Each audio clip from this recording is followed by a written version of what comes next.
Bonjour à tous et bienvenue dans ce nouvel épisode de Gonbe. Aujourd'hui, nous sommes accompagnés d'Alexandra Bonjour. et de moi-même, Audrey, comme d'habitude pour tous nos épisodes. La petite team va vous parler aujourd'hui de préparatifs de voyage. Je fais un petit nota de cet épisode car évidemment nous allons parler en expérience vécue, en expérience réelle. Chaque expérience est différente et si vous avez des recommandations différentes ou des petits ajouts à nous proposer, n'hésitez pas de nous le dire en commentaire ou sur les réseaux sociaux. Donc avant toute chose, Alexandra, comment ça va? Bien, ça va. J'ai rien de particulier, le printemps est enfin là. Et toi alors, comment ça va, Herculea? Le soleil me met du baume au cœur, ça va beaucoup mieux depuis qu'il fait pas tout gris dehors, et pourtant j'habite en Normandie, donc tu les rageux, comme dirait l'autre. Bon, si nous n'avons pas plus de choses à nous raconter pour le moment, je propose que nous lancions cet épisode avant de sauter dans l'avion. Gonbe, épisode 3, préparatifs de voyage.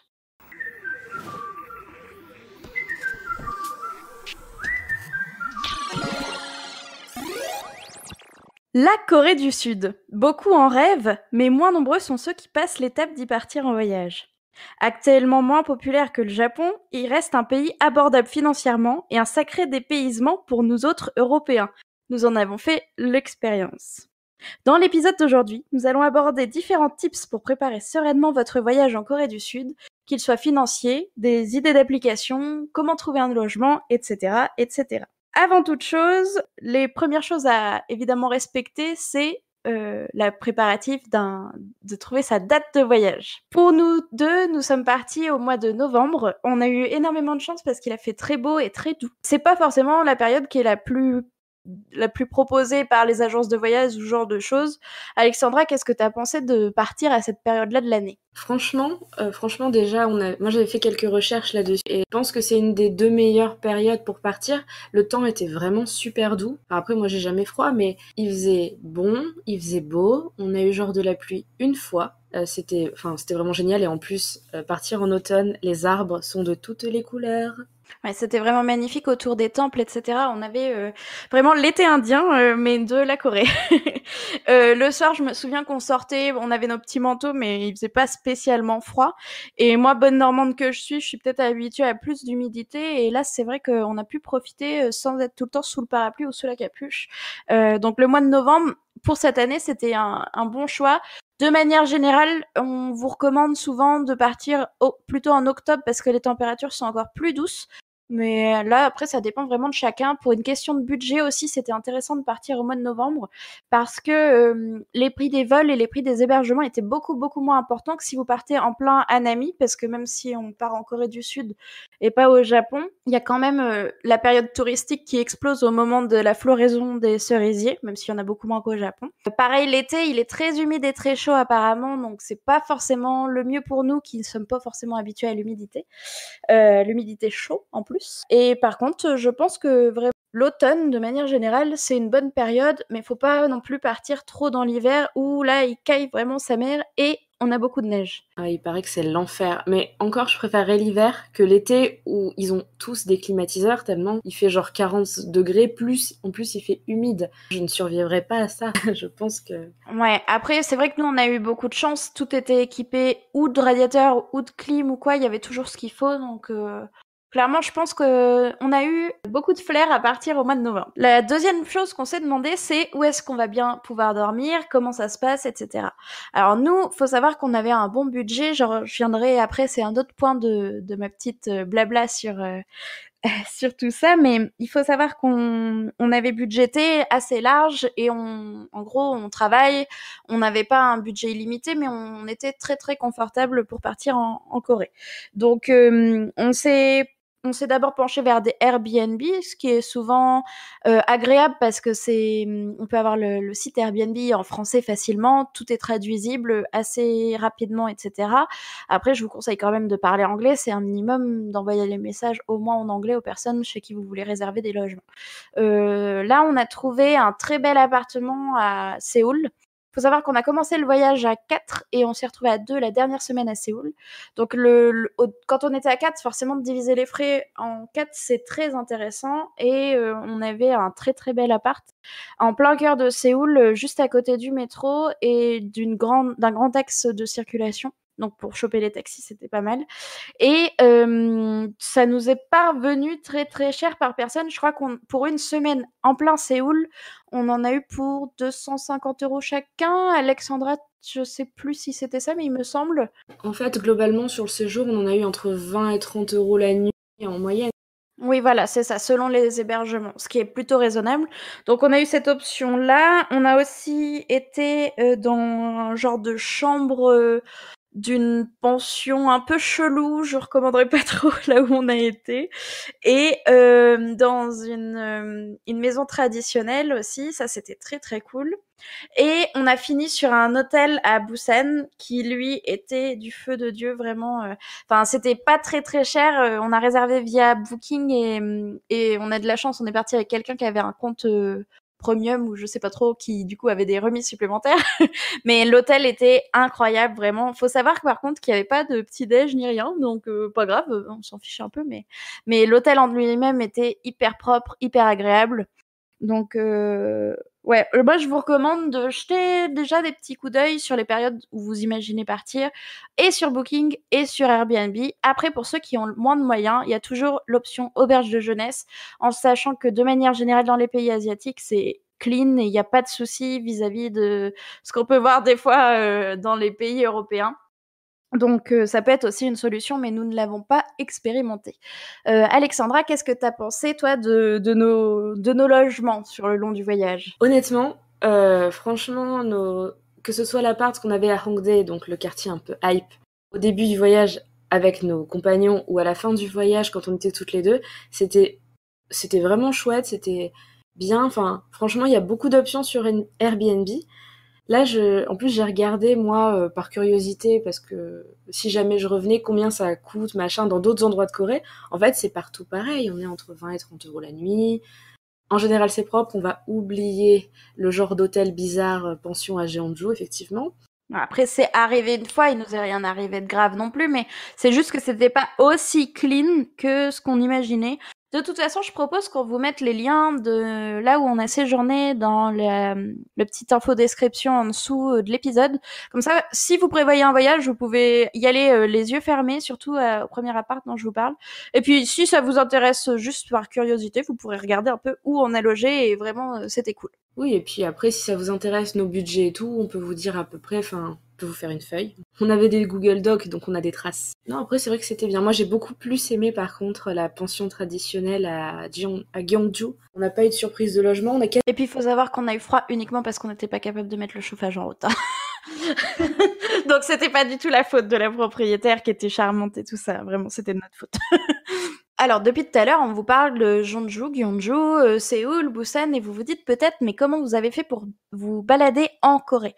Alors, faut savoir que nous, on n'a pas pris l'option de louer la voiture parce qu'on n'était que 2 conducteurs et ça nous faisait un petit peu chier de devoir payer des taxes et l'essence, etc., etc., sachant que moi, j'ai jamais conduit hors de la France, donc ça m'aurait un peu enquiquiné. Donc, on a pris l'option Corail Pass. Alors pour ceux qui connaissent le Japon, qui ont un peu sont renseignés au niveau voyageurs ou qui y ont été, c'est l'équivalent du JR Pass, hein, tout simplement. C'est un pass de train que l'on paye selon les formules entre 80 et 150 €, mais ça vous permet de faire autant de trajets que vous voulez sur 2, 3, 4 ou 5 jours consécutifs ou différenciés en, je crois, une quinzaine ou une trentaine de jours. Donc nous, c'est ce qu'on a pris. On a pu ainsi aller de Séoul à Jeonju, Jeonju, Gyeongju. Enfin, on est retourné par Séoul parce qu'on s'était un peu planté dans les trains, après Busan et après rentrer à Séoul. C'est financièrement très intéressant, ça vous évite les soucis les soucis qu'on peut avoir quand on loue une voiture.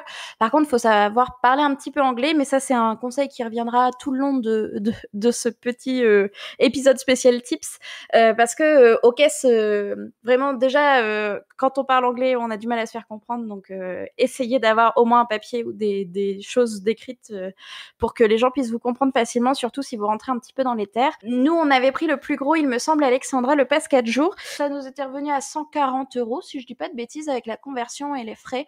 Mais ça vaut le coup. Tout peut se réserver en ligne directement sur Internet et vous avez juste à l'imprimer et à présenter le petit papier quand vous allez vouloir réserver des trains, etc. C'est très agréable de voyager en train en Corée parce que on a la chance d'avoir la 4G, la 5G, je ne sais pas, mais on a une connexion très très très cool tout le long du train. On a des prises, c'est assez sympa, et les trains sont très rapides, hein, c'est les équivalents de nos TGV pour les trajets qu'on a réalisés. Après, oui, le train est très bien. En plus, ils sont vraiment rapides. On passe pas 8 heures dans le train. On peut faire Séoul-Busan, c'est-à-dire traverser la Corée en 2 heures et demie. C'est vraiment bien. Et par contre, vraiment, les tickets de train, enfin, certes, parlez anglais, mais sachez comprendre 2-3 infos en coréen parce que les tickets de train sont exclusivement imprimés, genre un petit ticket de caisse en coréen. Ouais, c'est une carte de bus ou une carte de transport en commun de manière générale qui est imprimée avec heure début, heure fin et le nom des villes tout en coréen. Il n'y a rien d'écrit en alphabet romain, il n'y a rien du tout. Quand ils vous impriment votre ticket, ben, pour le voyage en question, voilà. Après, sinon, oui, c'est vrai que c'est très facile d'accès. C'est vrai que c'était une bonne surprise. Mais même les transports en général, même le métro, qui est très très bien structuré et qui a ses applis, hein, comme en France, on a la RATP, là il y a Kakao Métro, mais il y a aussi Naver Map, qui est une autre application dont on parlera, qui permet vraiment de se repérer dans le métro. Le métro est pas très cher. Il est organisé, les gens sont polis, on rentre, enfin on sort, puis on rentre. Le métro est organisé comme à Londres, je crois, c'est-à-dire pas comme en France, dans l'autre sens. C'est-à-dire les places assises sont face à face, il y a la place. Il y a des sièges pour femmes enceintes, il y a des sièges pour vieux, il y a des sièges pour personnes malades. C'est structuré, c'est clair, on s'y retrouve assez facilement. Enfin, c'est vrai que ça, pour le coup, autant on a pu être perdu à plein de moments pour plein de raisons, autant une fois dans le métro, une fois qu'on avait notre trajet, c'était quand même assez carré. Sachant que le métro, en plus, c'est donc sur les longs trajets, par exemple, c'est assez économique parce qu'on paye à la distance, on paye entre l'arrêt où vous prenez votre ticket et l'arrêt où vous voulez vous arrêter. C'est pas comme Paris où c'est en interne dans vraiment le centre de Paris où on paye, peu importe la distance, on paye et le ticket est valide pendant tant de temps. Là, c'est vraiment un ticket valide au trajet. Donc, si vous faites des longs trajets, c'est beaucoup plus rentable, je pense, que le taxi, surtout si vous êtes tout seul ou à deux. À partir de 3-4 personnes, c'est rentable le taxi parce que bon, ça coûte rien, mais quand même, c'est quand même un coût plus important que le métro. On a passé quasiment tout le voyage à 4 à prendre le taxi. D'ailleurs, D'ailleurs, Alexandra va vous parler d'une appli qui nous a sauvés à plein de reprises. Mais par contre, c'est vrai que quand on s'est retrouvés juste toutes les deux, on était rassurés et aussi c'était plus agréable de prendre le métro qui a des horaires assez larges, enfin un métro de grande ville et donc c'était le cas dans Busan et dans Séoul, c'est agréable à prendre. Comme nous parlions des taxis, je vais parler de 2-3 applications qui, pendant le séjour, en fait, je sais pas pour les autres, mais moi j'avais téléchargé absolument toutes les applications que les sites me disaient de télécharger. J'en avais 15.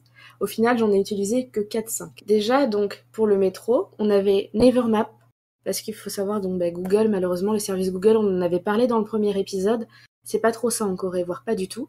Donc, Naver Map, c'est l'équivalent pour s'orienter, pour faire un trajet, un itinéraire. On rentre l'itinéraire et comme Google, en fait, ça va nous sortir l'itinéraire en bus, en taxi, en métro. Et Kakao Taxi, alors voilà, les applications Kakao, c'est un petit peu comme Facebook et Uber chez nous, c'est-à-dire ça globalise énormément de choses. Avec Kakao, on peut quasiment tout faire, commander de la bouffe, prendre le taxi, discuter.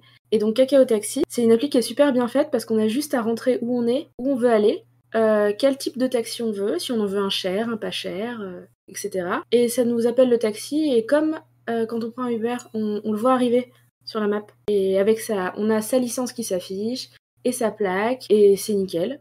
Et après, on n'a pas à payer via l'application, on paye directement au conducteur à la fin de la course, donc je trouve que c'est une application qui est super bien faite et qui nous a bien dépanné parce que les chauffeurs de taxi, des fois, on leur donnait l'adresse, on leur écrivait l'adresse, on leur montrait l'adresse écrite sur le téléphone en coréen et il nous amenait à des endroits des fois aléatoires. L'avantage, c'est qu'avec Kakao Taxi, l'adresse était déjà rentrée dans son GPS et on n'avait pas de problème de compréhension. Sinon, après, comme application, je sais qu'il y a Kakao Bus, mais qui est moins bien parce qu'on peut pas faire d'itinéraire, mais on s'en est pas servi parce qu'on a juste pas pris le bus. Kakao Talk, c'est vachement bien parce que c'est l'équivalent de Messenger pour nous.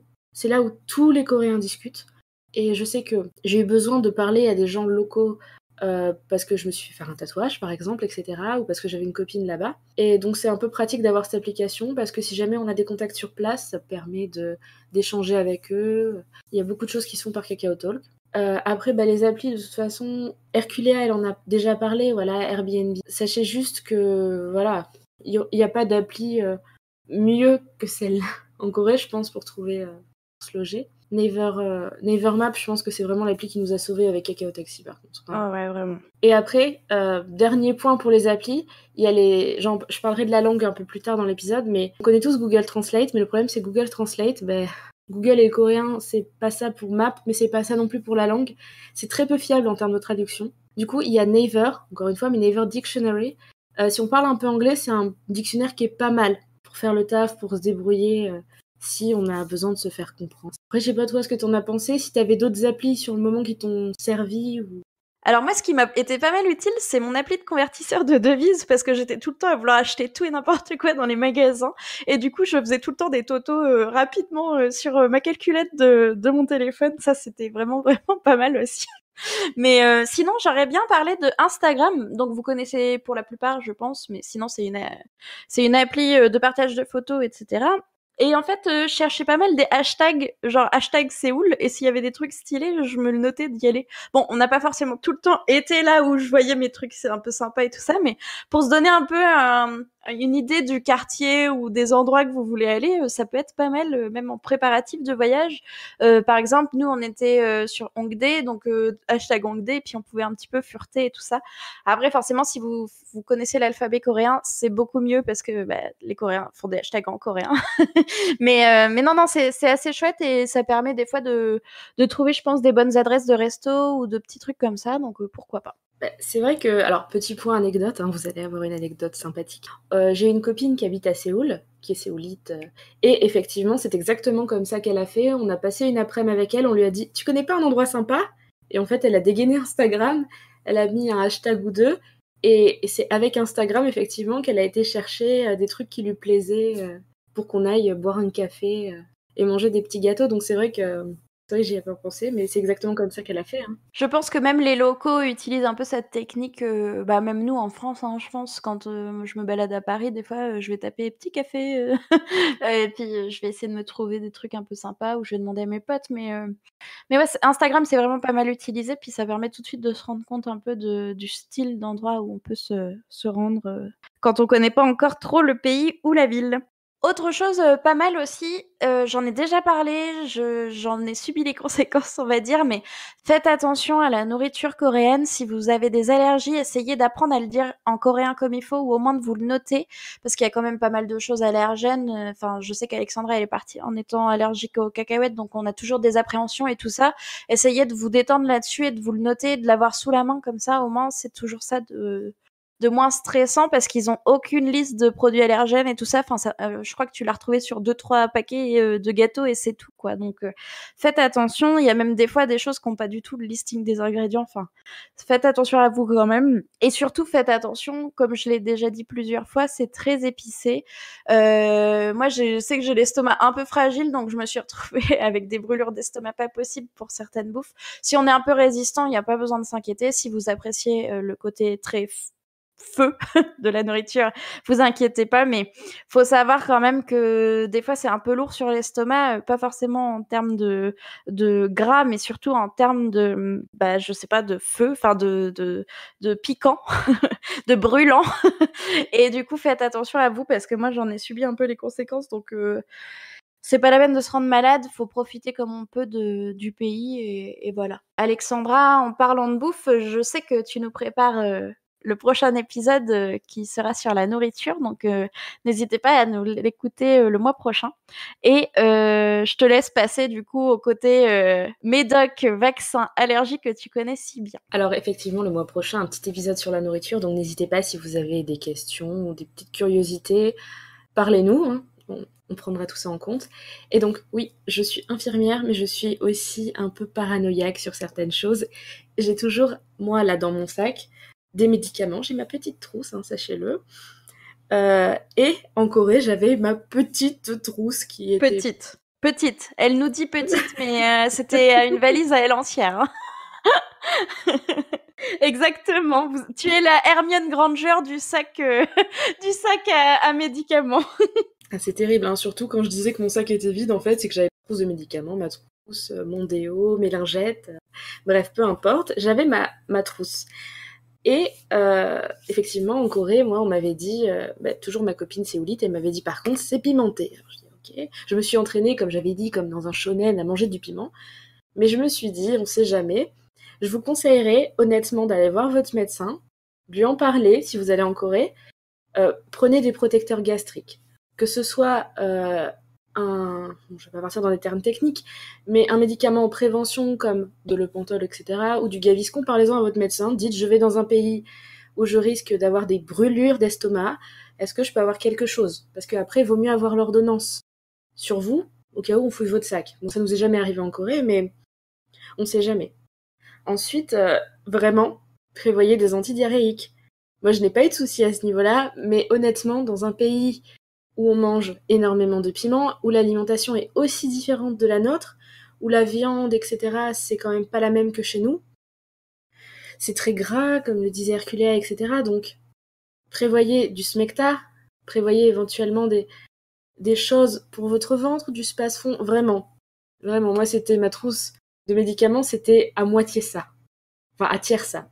Un tiers pour la migraine et un tiers pour les allergies. Je vais en reparler des allergies. Voilà, parce qu'après, on est en Corée. En Corée, il y a des distributeurs d'eau filtrée partout. Il y a de l'eau en bouteille dans tous les combini H24, donc vous risquez moins d'avoir le côté il y avait des glaçons dans mon coca, j'ai fini mon séjour sur des chiottes. Des chiottes où tu pouvais même pas mettre de papier. Donc ça, il n'y a pas ce côté, effectivement. Mais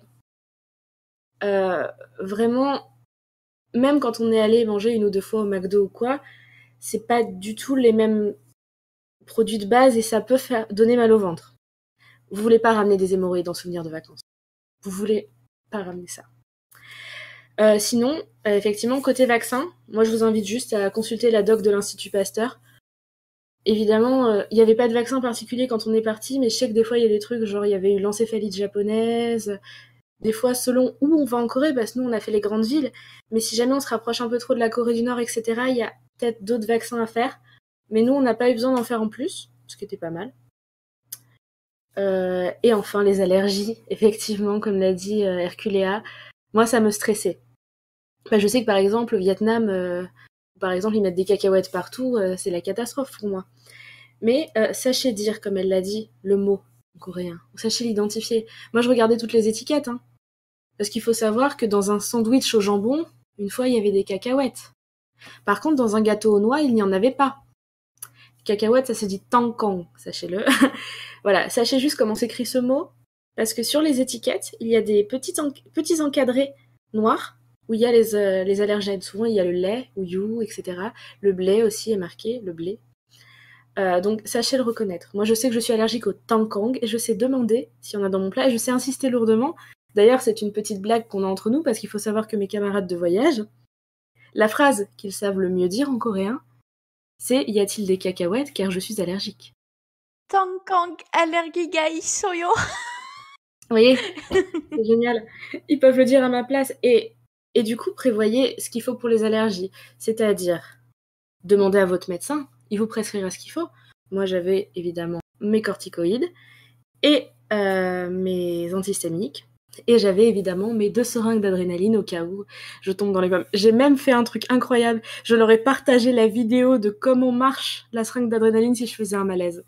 Grosse ambiance avant le départ. Et si jamais je meurs, faites ça, s'il vous plaît. Voilà, effectivement, voilà. Le ventre, les allergies, c'est important parce que c'est pas comme en France où il y a écrit partout toute la traçabilité, c'est pas comment... Enfin, c'est moins des pays où tout ce qu'on mange est tracé. Les restaurants, je doute qu'ils aient la liste précise des ingrédients accessibles partout. Sauf évidemment dans les franchises, sauf dans les supermarchés. Mais voilà, n'hésitez pas à demander. Hein.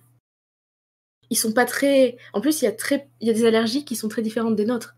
Ils ne sont quasiment pas allergiques aux arachides là-bas.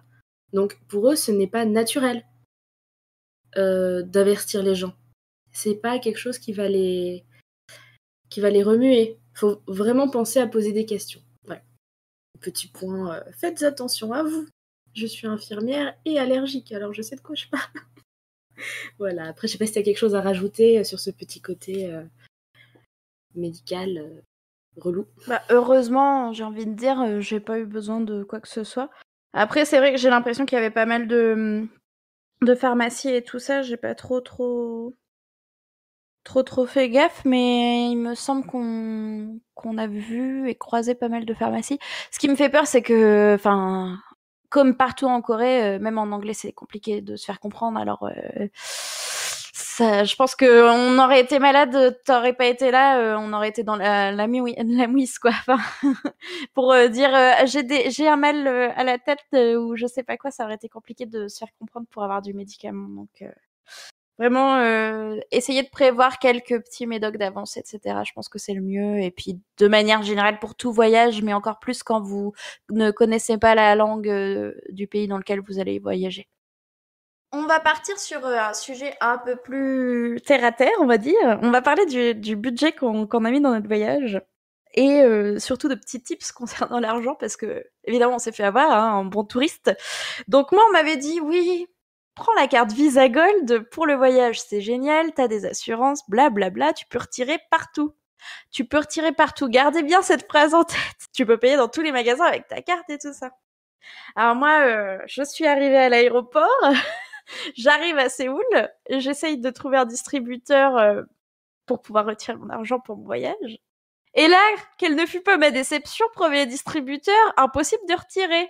Là, tu te dis, oh bah forcément, je suis tombée sur celui qui est en panne, c'est pas bien grave, je vais aller sur les autres. Et là, 3-4 distributeurs plus tard, tu commences à avoir les pétoches parce que t'as, évidemment, comme t'es hyper malin, t'as pris aucune espèce sur toi, t'as pas fait le changement de monnaie à ta banque, tu t'es dit que t'allais retirer directement dans le pays d'arrivée. Mais non!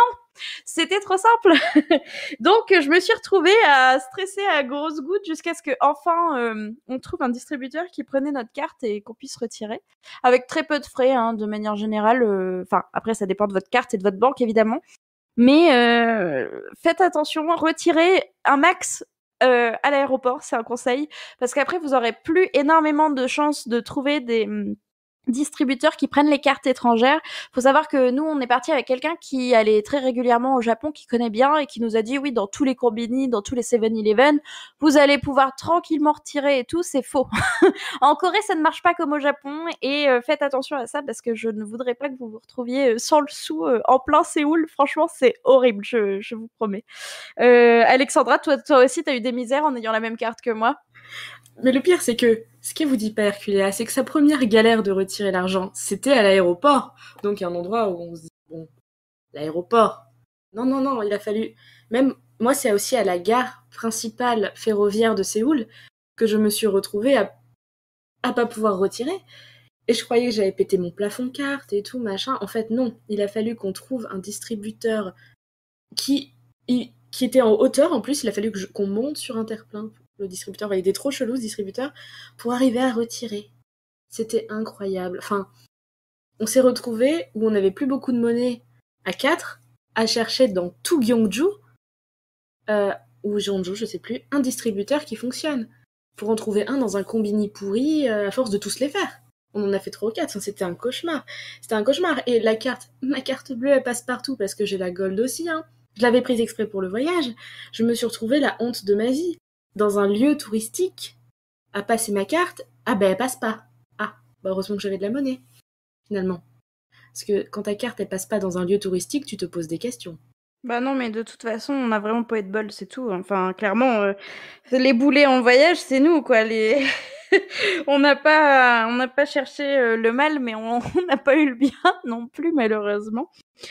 Faut savoir que dans les magasins qui sont apparemment assez grands, etc., en plein Séoul, on se dit, bon, on va craquer notre slip, j'ai plus d'espèces, c'est pas grave, je vais payer en carte bleue dans le magasin. Mais non, non, non, ça passe pas ta carte, tu sais pas pourquoi, t'as plein de fric sur ton compte, t'as pas dépassé ton plafond, et t'as une carte qui est censée être valable partout à l'étranger, mais ça ne passe pas. Donc l'idéal, ce serait certainement de pouvoir faire le téléchargement de l'appli là et payer avec son téléphone en direct. Mais moi, je ne parle pas en mode coréen, je l'ai pas fait, tu l'as pas fait non plus. Je pense que si c'était à refaire, je me ferais peut-être un petit stock de monnaie virtuelle comme ça parce que dans tous les magasins, on peut payer direct avec son téléphone avec Alipay, oui, exactement. Donc ça, peut-être que pour un autre voyage, je ferai plus gaffe. Mais bon, au final, on s'en est sorti. C'est juste qu'il faut faire attention et penser aux grands lieux touristiques comme les aéroports, les grandes gares pour pouvoir retirer de l'argent. C'est beaucoup plus fiable que les petits combini où, où tu as une chance sur deux pour que ça fonctionne, en fait. Enfin, la gare et l'aéroport, on avait aussi une chance sur deux. Mais nous sommes mauvaises, parce qu'il y a quand même un endroit où notre carte passait systématiquement. Le McDonald's. Voilà. Lieu de rencontre de tous les Français en Corée, le McDo est une valeur sûre pour pouvoir manger et payer avec sa carte bleue européenne. C'est vrai, j'avais complètement zappé ce petit détail, mais si vous avez faim et plus d'argent, vous savez que vous pouvez quand même aller payer en carte bleue au McDo, sachez-le. Sinon, toujours sur le budget, de manière générale, si vous vous posiez la question, pour 3 semaines en Corée, en ayant le Korai Pass, des logements à l'hôtel et en Airbnb, on n'a pas pris les moins chers, en ayant fait des restos tous les jours et en buvant pas mal d'alcool, je m'en suis sortie avec tous mes souvenirs et ma valise pleine à craquer au retour pour environ 2000 €. Je pense que c'est bien moins que si j'étais partie au Japon. Sachant qu'on peut budgéter un petit peu en avance en payant l'avion, le Corail Pass et les logements quelques mois avant le départ. Donc moi, j'ai eu de la chance et j'ai pu me prévoir ça un petit peu en avance. Alexandra, je pense que tu avais à peu près le même budget que moi. Ouais, pareil, ma valise, il faut savoir qu'on dit ah, vous allez jamais la remplir. Tu parles, on avait nos valises, elles étaient sur le point d'exploser. Moi, j'ai mis plusieurs couches de vêtements. Hein, les 30 kilos, ils y étaient. Hein, non. Et j'en ai eu pour à peine plus cher que toi, mais c'est aussi que j'ai aussi pris des souvenirs un peu plus chers pour certaines personnes qui, voilà. J'ai pris peut-être plus de figurines, des choses comme ça aussi. Donc, au final, ouais, j'en ai pour à peu près pareil. Hein. Vu qu'on a mangé les mêmes choses, on a été aux mêmes endroits, on a craqué dans les mêmes magasins. D'ailleurs, on a fait quelques visites touristiques. Il faut savoir que la plupart des lieux très touristiques comme les temples et tout sont gratuits ou presque. Des fois, c'est genre 10 000, enfin c'est genre 1000 won. 1000 won, c'est 80 centimes d'euros actuellement. Voilà, ou 5 €, enfin entre 1 et 5 €, on a visité pas mal de choses. Et il y a que les endroits extrêmement touristiques, les vrais pièges à touristes, comme la tour de Séoul, etc., où là on pouvait en avoir pour 20 ou 30 €, ou les très gros aquariums. Mais on n'a pas eu pour le tourisme en général, on n'a pas eu à sortir des tarifs d'entrée exceptionnels. Hein. C'était souvent ce qui était culturel était en plus très accessible. Hors resto, hors dépenses, etc., etc. Alors justement, tout à l'heure, Herculea parlait du won, qui est la monnaie sud-coréenne. Un won, c'est 0,00078 €. Ce qui veut dire que 1 euro, c'est 1277 won, à peu près 1278 won. C'est-à-dire qu'effectivement, vous allez manier des gros bifetons pendant tout le séjour. Et vous allez être millionnaire si vous retirez beaucoup d'un coup. Moi, j'ai pu faire la danse des billets, j'étais trop contente. Wouhou! Je me suis jamais sentie aussi riche qu'en sortant du distributeur à billets en Corée. Surtout que, évidemment, vous faites pas voir. Genre, moi, évidemment, on me dit vous voulez en billets de combien? Alors, j'ai pris 1 million de won en billets de 10 000 won. Donc là, on est sur Autant 800 dire €. Que je pouvais balancer la monnaie. 800 €, 1 million de won. C'est pas mal, hein? Et il faut savoir deux choses avec les won. D'une part, le billet de 5 000 et le billet de 50 000 se ressemblent énormément. Donc souvent, je lui donnais un billet de 50, je lui donnais un billet de 5 000 et vice-versa. Donc les gens me regardaient toujours l'air de dire « Mais elle est trop conne, elle sait pas compter, cette américaine ». Ça déjà c'était un peu gênant quand je tendais le billet de 5 000 avec aplomb et qu'elle me disait c'est 45 000 madame. Ah oui, excusez-moi. Et aussi, petit point Japon, petite pensée pour un de nos camarades de voyage, sachez que le yen japonais, il y a aussi une similitude au niveau de la conversion, mais il y a des facteurs 10 de différence. Hein. Voilà, si jamais vous faites la transition Corée-Japon, ça va vous faire drôle. Hein. Un euro, c'est 1277 won, mais je crois que c'est plus 100 yens ou un truc comme ça, donc vous faites pas avoir, quoi. Juste, confondez pas les yens et les won. Ça va vraiment vous... Notre pote qui est parti au Japon, il a eu des petits moments de flottement, paraît-il. Donc, On vous conseille évidemment de partir en Corée au moins 10 jours.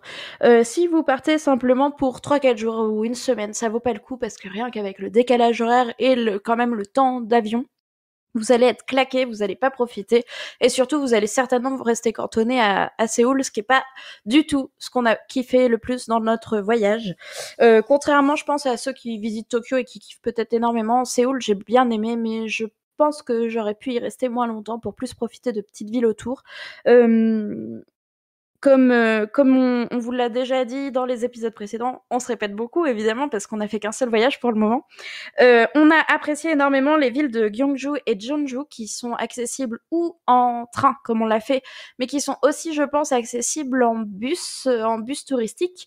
Alexandra, tu voulais nous parler pas mal des visites et tout ça, mais je pense qu'on se rejoint beaucoup sur ce qu'on a apprécié de ces villes. oui, c'est-à-dire que comme toi, je pense qu'effectivement, Séoul, en fait, Séoul, il y a des endroits. Il y a des endroits, par exemple, pour aller dans la DMZ, il faut être à Séoul. Donc, effectivement, si vous voulez aller dans la DMZ, prison, par exemple, dans la même journée, garder une journée pour faire les gros temples, une journée pour faire du shopping, parce qu'effectivement, c'est l'endroit du shopping, hein, Séoul. Et après, au-delà de 3-4 jours, déjà, vous allez commencer à tourner en rond dans la ville, je pense. Vous allez avoir, à moins que vous vous leviez à midi, vous aurez vite fait le tour, je pense. Et après, effectivement, oui, dans les autres villes, on a pu peut-être voir plus de la Corée vraiment, plutôt qu'à le géant centre de mall qui était Séoul, où on s'est peut-être pas forcément retrouvé dans un voyage culturel tout le temps.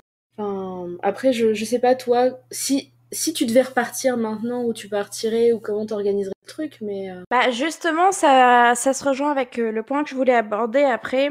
C'est que nous, on a commencé par Séoul. Et si vous pouvez, si vous avez l'occasion, comme il y a un très gros aéroport aussi, je vous conseille plutôt de commencer par Busan, qui est une très belle ville, très grande ville, vous avez de quoi faire, et surtout, qui va plus vous proposer une transition un petit peu plus douce, je pense, parce que elle est beaucoup plus ouverte aux touristes, beaucoup plus multiculturelle que Séoul pour le moment, en tout cas de ce qu'on en a eu comme impression. Et ça peut vous permettre de vous mettre petit à petit dans le bain sans être dans la capitale qui est quand même énorme, hein, faut l'avouer. Séoul, c'est pas, c'est pas la petite ville du coin. Et Busan, ça vous permet de vous mettre petit à petit. Ça reste une ville à taille humaine, comme on aime bien le dire. Moi, je vous conseillerais plutôt un trajet de Busan pour finir en beauté sur Séoul quand vous serez un petit peu mieux habitué à la Corée et à ses rites et passages, comme on dit. Mais après, c'est personnel. Moi, j'ai beaucoup apprécié Busan et je pense que j'aurais aimé faire plutôt le trajet inverse, c'est-à-dire commencer par Busan, faire des villes comme Gyeongju, Jeonju, etc. et clôturer sur mes 3-4 derniers jours à Séoul. Ça aurait été suffisant pour moi et je regrette de ne pas avoir fait comme ça, mais c'est en faisant des voyages qu'on apprend, évidemment. Alexandra, est-ce que toi, tu aurais remodelé un petit peu ton voyage? Est-ce qu'il y a des villes que tu aurais préféré visiter? Si, dernier petit truc aussi, si vous commencez par Busan, c'est beaucoup plus simple d'aller sur l'île de Jeju que si vous commencez par Séoul et ça vous coûtera moins cher aussi en transport. Enfin, voilà. Bon, allez, à toi, Alexandra. Alors, deux choses, effectivement, dont j'ai voyagé avec. Et, c'est horrible, je parle déjà du suivant. Et je compte voyager dans 2 ans. Donc c'est vrai qu'en ce moment, je suis un peu dans ma bucket list. Bête. Et c'est vrai qu'après, à Séoul, il y avait plein de choses à voir. Avec le recul, je me dis que j'aurais peut-être bien vu la DMZ, etc. Mais ça, c'est des choses une fois que... Et donc, je me dis, effectivement, Séoul, il y a des choses à voir. Mais on n'aurait pas commencé par Séoul, ça aurait été mieux. Effectivement, Busan, quitte à passer un jour sur l'île de Jeju, qui est visiblement un paradis sur Terre. On aurait peut-être mieux aimé, parce que Busan, c'était... Pourtant, c'est une ville immense, hein. Mais les habitants étaient plus chaleureux, plus... c'était un peu Paris et le sud de la France, vous voyez. Les gens étaient plus chaleureux, alors qu'à Séoul, c'était plus une ville qui va vite, où tout part dans tous les sens. Et Busan, c'est vrai que c'était sympa. On a vu des choses plus pas typiques, mais on a vu moins de centres commerciaux, etc. On a vu des aquariums, etc. Enfin, un grand aquarium, etc. Et je pense qu'on aurait commencé par là, on serait remonté dans le pays en faisant Jeonju et tout. Effectivement, on aurait peut-être plus pu s'imprégner de la culture, de l'histoire de la Corée. Et là, on serait arrivé à Séoul. On aurait peut-être plus facilement choisi aussi les endroits où aller, parce qu'au final, nous, ce qui nous a un peu peiné, c'est que il y a plein de moments où on savait pas trop quoi faire, parce qu'on Séoul, il y avait plein de choses à faire, mais on trouvait rien. On trouvait jamais où on voulait aller. Et peut-être qu'aussi on aurait été plus rodé au fonctionnement des transports, etc., à la façon de faire des Coréens, à la façon d'échanger avec eux. Et peut-être qu'on aurait plus kiffé aussi nos 3-4 jours à Séoul. Et peut-être que ouais, ça aurait peut-être mieux roulé. Et après, on aurait fini sur tous les malls. Je pense que ça vaut mieux finir que commencer par les achats à Séoul. Ça aurait fait une pause à la fin du voyage, quand le budget était fini en plus. Je sais pas. Moi, je pense que si je devais y revenir, Jeju, c'est mon objectif principal par contre.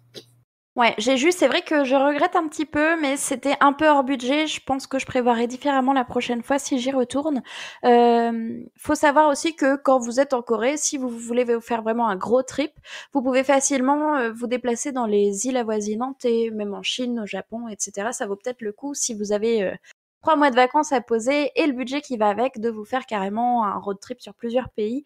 On a vu beaucoup de touristes chinois, de touristes japonais. Après, c'est à votre bon cœur, évidemment. Au niveau, tout à l'heure dans le train, je vous parlais des cartes SIM et tout ça, d'Internet, de la connexion qui était fabuleuse. Et Alexandra a quelques petits tips supplémentaires à vous donner. Ouais, parce qu'en fait, quand on est arrivé, un de nos potes nous a dit faut prendre une carte SIM.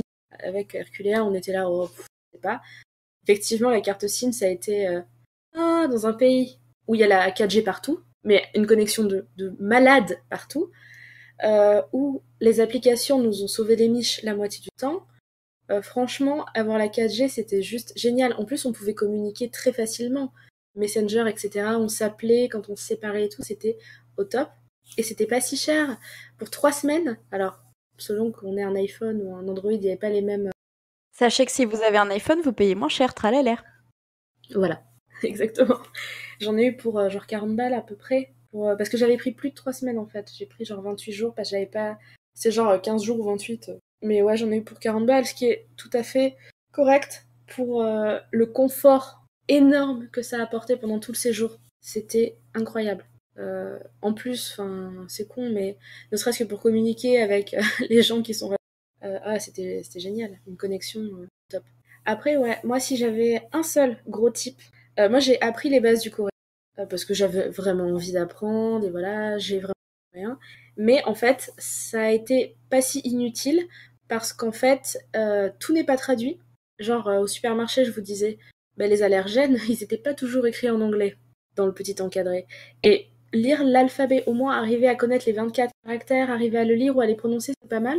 Parce que quand vous allez dans un café et que vous voulez commander, vous montrez du doigt ce que vous voulez et qu'elle vous sert le truc d'à côté. Bon, c'est arrivé 2 ou 3 fois quand même.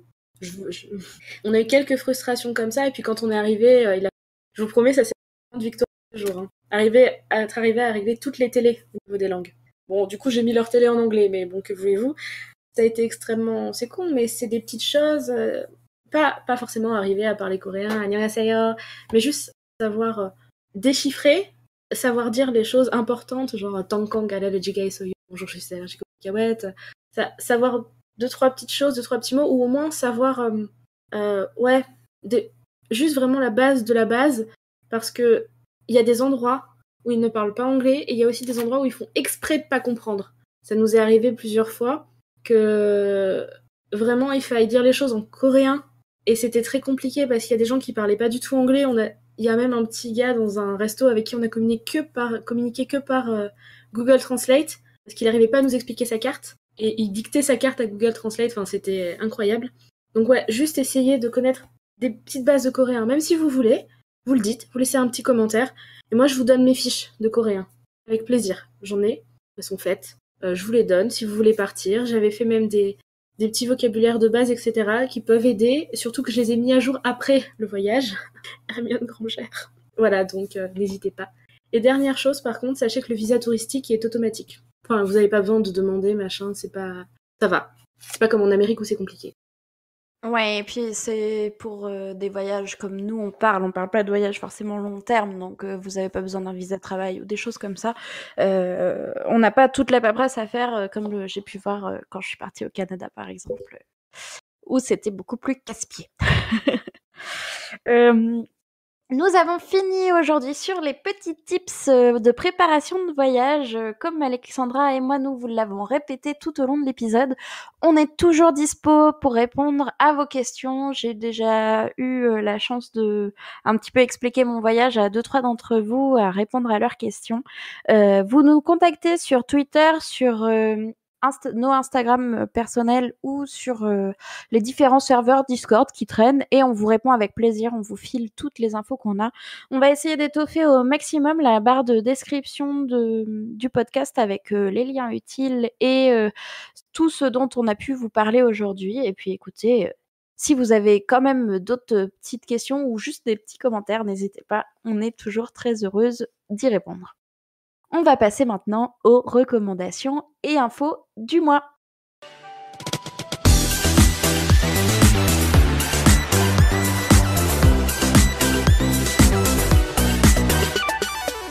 Au niveau des informations et des news recommandations de cette semaine et de ce mois de manière générale, nous enregistrons actuellement à peu près mi-avril et on est en plein scandale du Burning Sun. Pour vous raconter très très brièvement ce que c'est des mecs plutôt populaires et gérants de nightclubs à Séoul qui ont tout simplement pris des photos et des vidéos de femmes sous drogue ou sous très très alcoolisées on va dire et qui se les partagent très très largement. Ça a beaucoup choqué le pays. On est en plein dans les accusations actuellement. Ça concerne des très très ça concerne des membres très très populaires de certains gangs de K-pop ou des choses comme ça. Donc on vous tiendra informé, mais c'est les infos en ce moment en Corée. Évidemment, moi c'est pas ce dont j'aime parler. Je préfère vous parler de musique ou de cinéma, mais bon, écoutez, c'est le genre de choses qui arrivent, comme ça bouleverse toute la sphère fan de Corée, etc. Il est important aussi parler du fait que parfois il se passe des choses pas terribles dans les pays que nous aimons tant. Deuxième chose, là c'est plutôt une reco. Heureusement, on ne reste pas sur le négatif. J'ai beaucoup aimé le nouvel album de Taeyeon. Taeyeon. Attends. J'ai beaucoup aimé le single Four Seasons de Taeyeon. C'est un clip hyper chiadé comme d'habitude avec les Coréens. Et là, on n'est pas sur de la K-pop hyper motivée telle que Blackpink ou ce genre de choses. On est plus sur de la douceur, un clip romantique et c'est parfait pour égayer vos petites journées de printemps. J'ai beaucoup apprécié cette chanson. Alexandra, tes recommandations, tes news, vas-y, c'est à toi. Alors du coup, je vais juste rebondir sur le Burning Sun. Sachez quand même que... Enfin, c'était un peu connu, mais je préfère le dire comme on reste dans le thème de l'épisode. Il y a des endroits où ils filment, où il y a des petits dispositifs pour filmer les gens en Corée à leur insu. Ça a un peu explosé ces dernières années. Les filles s'insurgent contre ça et souvent essayent de lutter contre ça. Donc il y a de plus en plus de tips sur Internet pour les gens qui voyagent ou qui prennent des Airbnb, etc. Donc déjà, première reco, essayer d'avoir un dispositif pour repérer les petites caméras, on sait jamais. Hein. Peut-être qu'on a fini en streaming live sur Internet et qu'on a commencé notre carrière Twitch là-dessus. En attendant, moi, une reco, honnêtement, ce mois-ci, j'ai pas pris trop le temps de m'intéresser à la Corée. J'ai surtout suivi des hashtags sur Instagram. Je suis à fond sur la nourriture en ce moment, en lien avec l'épisode que je prépare aussi. Et donc, j'ai vraiment pas de recommandations particulières. Souvenez-vous juste que nous venons de passer le jour des célibataires et que le 14 mai, il faudra offrir des fleurs à votre bien-aimé. Voilà, n'oubliez pas. Merci beaucoup Alexandra pour cet épisode. Comme d'habitude, vous pouvez nous retrouver sur les réseaux sociaux comme j'ai fait le petit point tout à l'heure. Merci énormément à tout le monde de nous écouter. On essaye d'être un petit peu plus régulière après le couac du mois dernier. Encore merci à notre label Podcut qui fait du très bon boulot et allez écouter les podcasts du label. Je pense à Binous USA qui, au moment où je vous parle, a sorti un épisode spécial avec Pomme et Grand Poil du podcast Le Roi Stephen qui est aussi dispo sur le label Podcut. Vous pouvez nous retrouver sur Ocha, sur toutes vos applis de podcast préférés et dans les commentaires sur n'importe quelle plateforme où vous nous retrouverez. Je vous fais plein de gros bisous et à plus tard pour un nouvel épisode qui concernera la bouffe. J'ai hâte, j'espère que vous aussi. Bisous bisous, bye bye. Bisous.